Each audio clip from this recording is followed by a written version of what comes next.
Assalamualaikum warahmatullahi wabarakatuh. Perkenalkan, nama saya Ihsan.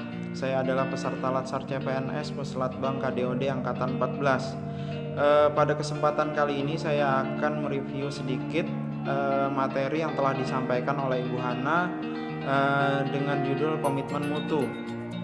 Berdasarkan Peraturan Lembaga Administrasi Negara Republik Indonesia Nomor 12 Tahun 2018 tentang Pelatihan Dasar CPNS, bahwa komitmen mutu adalah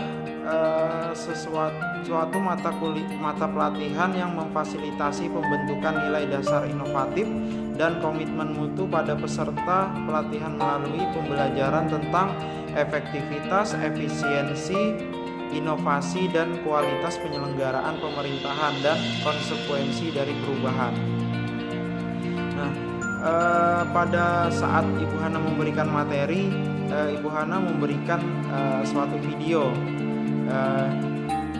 Dari video tersebut saya sendiri khususnya menemukan 3 makna. Yang pertama adalah adanya ketidakpuasan, merenung serta berimajinasi, mencari data dan mengumpulkan informasi, dan menganalisis, merancang, mensosialisasikan. Nah, untuk contoh sebagai adanya ketidakpuasan, yaitu ketika anak tersebut merasa sedih. Kenapa nih kira-kira jualan es krim nanas dia itu nggak ada yang beli?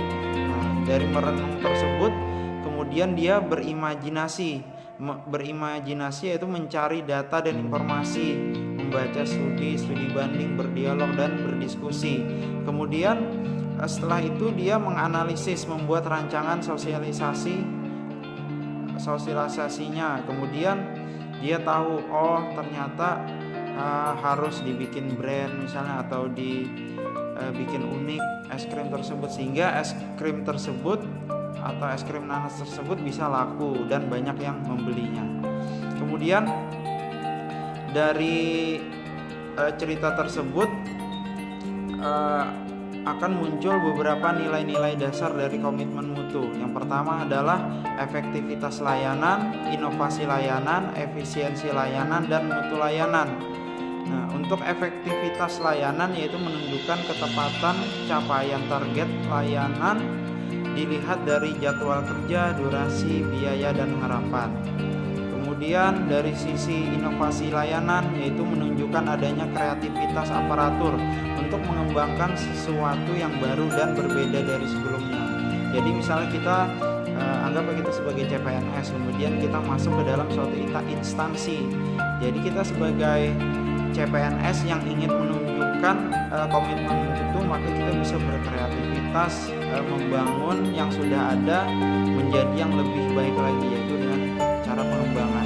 Kemudian yang ketiga ada efisiensi layanan, yaitu menunjukkan proses layanan yang tidak berdampak pada pemborosan baik waktu, biaya, maupun tenaga. Jadi itu adalah sesuatu yang efisiensi. Kita bisa bekerja dengan biaya murah, mutunya udah bagus, dan tenaga kita tidak terporsir. Maka itu adalah bagian dari efisiensi layanan. Yang keempat adalah mutu layanan. Mutu layanan di sini artinya menunjukkan kinerja aparatur yang optimal dan melayani dengan sepenuh hati.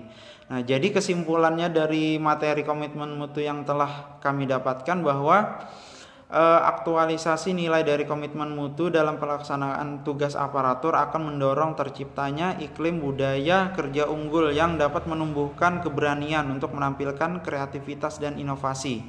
Dengan demikian, pergeseran orientasi kerja diarahkan untuk memotivasi aparatur mengubah mindset menuju layanan bermutu.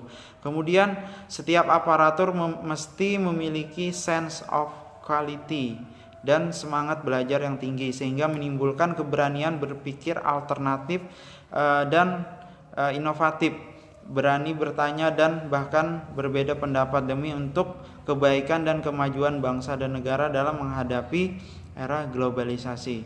Mungkin itu saja yang dapat saya sampaikan. Mohon maaf atas segala kekurangan. Hidup ASN.